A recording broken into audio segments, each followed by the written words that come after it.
So I think Boom Beach is trolling me a little bit here. They knew I would play right into their hand, and as you guys know, it is currently Critter Cannon Week and also Grenadier Mania. So two troops, if you use them separately as like one strat, one all strat, they're both endurance strats, which means they take a long time to attack, and they're not terrible individually, but you put them together and they're horrible because, as you know, Grenadiers can take out critters. But I can't pass this up. Like this is like a once a year opportunity essentially. I don't think we're gonna do a full slate of attacks with it, but I want to try it out at least once, and to give ourselves a chance, we are gonna bring bullets. So let's hop into some attacks. But first, we gotta put our creator code in. Wait, what's our creator code again? Oh yeah, code Cosmic. Okay, just had to make sure on the hat there. So we got that plugged in, and now we will see. I kind of want to do it against Imitation Game. No, we're not going to do Imitation Game today, but we are going to try and find a somewhat easier base. There's no chance we are going to be able to get through some shield generators with this strat, but maybe this one. I think. Oh, this one could be tough, actually. We're going to see. I think we're going to have to take out this grappler, though, because I don't want Bullet to get pulled right away, so let's bart it down. Actually, this base is probably the worst base we could ever attack, because they both rely on standing back, and every defense is on the beach here, but thankfully we do have our private bullet. So I'm going to put them down, I'm going to throw a couple shocks, and now we get the rest of our troops out as soon as that shock launcher fired the one bullet. So let's see, both Grenadiers and Critter Cannons excellent at taking out mines. However, the Grenadiers are they're just eating up all the critters. The Critter Cannons are destroying there. So you guys can see how like regressive and self-hurting it is.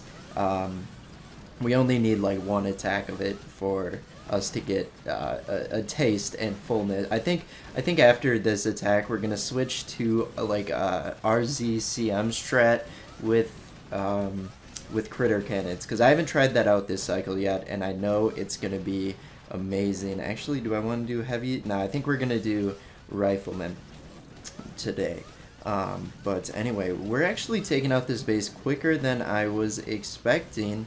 I doubt there's ice statues that might be... Oh, there is one. Interesting. There's two. Okay, so maybe the strat isn't as bad as I kind of described it to be. But I think it's just not good using the... I think some critters are escaping here, actually doing some damage. And the good thing about the critters, they don't have to be placed that long for them to really distract some defenses. So we're not losing many troops. Actually, we've lost a handful of Grenadiers here. I think it's to the laser beam, so we're gonna shock that. And how are we looking? I'm gonna have Bullet take out this boom cannon, and then we're just gonna flare him onto the HQ. And I don't have enough for shock bomb, but I'm hoping the Grenadiers are inaccurate and damaged enough to take out that laser beam. I'm not sure if it's gonna happen. Okay, final artillery should take it out, but okay, so not too bad.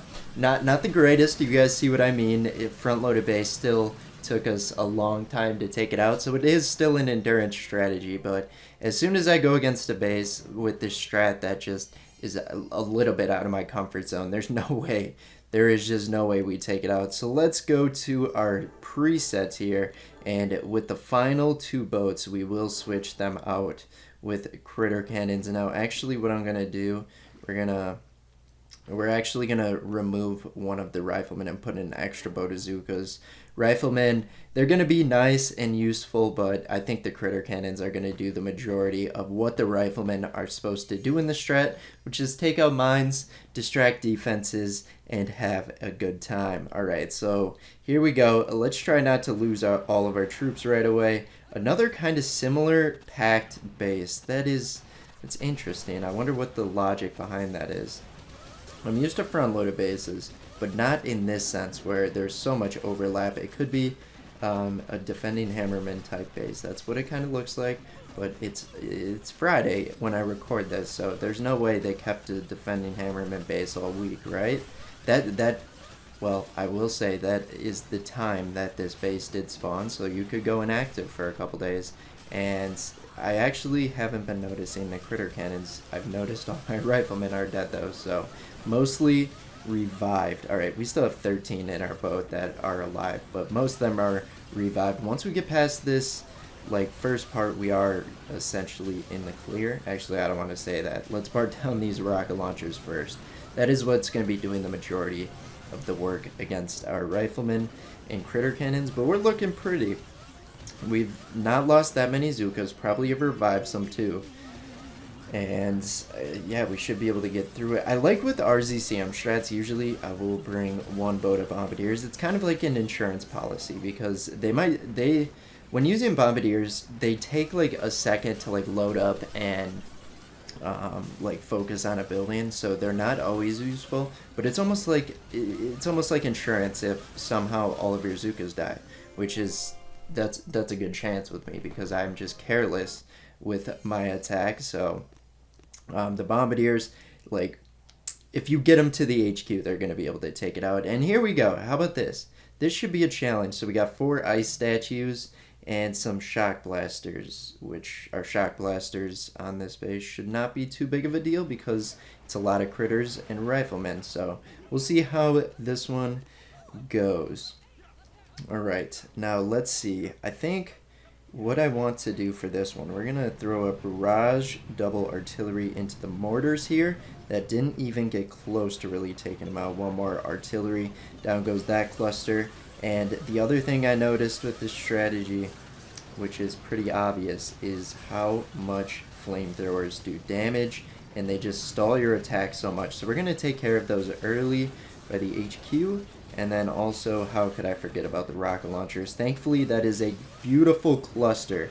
I didn't even see. I did not expect all 4 to be in that area. I didn't see the other one at first, but we got it shocked, and now we are chilling, and we should be good, assuming we just keep reinforcing the shock bombs here. Oh no, it wasn't able to reach. Okay, we're gonna take out that rocket launcher anyway and pop another second wing, get some of our Zukas back, and here we are at the HQ, and that was fairly routine. So I'm liking the RZCM strategy with the critter cannons. I think the first time I used like RZCM with a proto troop, it was Rainmakers. I'll never forget it. The Rainmakers were beautiful. I had this, like, you would only have to bring like 1 or 2 boats. There was this thing where you would just place them down for like 30 seconds. They would take out half the base, and then die or not, you put the rest of the troops down. It was just like an easy 1-2 combo. But this base is going to be interesting. Ironically enough, even though we got the critter cannons, we're still going to coat our landing with some critters so that it does not immediately focus all of the troops here. The rocket launchers does not immediately focus all of our troops. Nailed it. Alright, I think so. Having only 4 critter cannons kind of disabling, because you only get so many critters. It's helpful, but I feel like it's not enough. So maybe what I'll do is, if I continue to attack with this, I might swap out I'm deciding, do I want to swap out Cryoneers? I might have to swap out the Cryoneers. They seem to just be dying for another boat of critter cannons. So that might be useful. But let me know how your critter cannon week is going, and what kind of strats you've been using it with. I bet it's going to be like a lot of heavy Zuka or tank or something like that. But I haven't been attacking much in the past couple days. Kind of had like a family medical emergency. All good now though. I'm grateful everything is all good now, and we are back on the beach, and critter cannons are still here. So it was kind of like a welcoming gift, even though like I hop back on and immediately, like, I know I don't have to do it, but I feel obligated to do it by personal convictions. Like when with the Grenadiers and critter cannons, making a strat out of that, I kind of was like, no, I was mad. I was like, now you guys are gonna force me to do it. You're gonna want me to do it, and I did it, and it wasn't that bad. So, but when I initially saw it, I was like, no, why you gotta make me do this? But it's okay. And what do we have for this base here? Just kind of blabbering on and on while our troops do work, per usual. I like it when people have the statue line up like that in the back. They make it easier so you don't have to view for certain statues that might slow down the attack. They might not be hiding in the base kind of like I do. I got a couple perfectly placed trees, and now I can hide my statues, which I guess what's the point of hiding them if you just tell the whole world about them? But yeah, I think we're going to wrap it up there. Pretty decent strategy. I think I'm going to try out Heavy Zuka critter cannons next and see how that goes. We might even try a couple smoky attacks with that, and that sounds really dumb, but it could be really fun at the same time. You never know until you try it, right? But yeah, that's going to be it. Thanks for making it to the end. You guys are best viewers, and we'll see you guys in tomorrow's video. Bye-bye.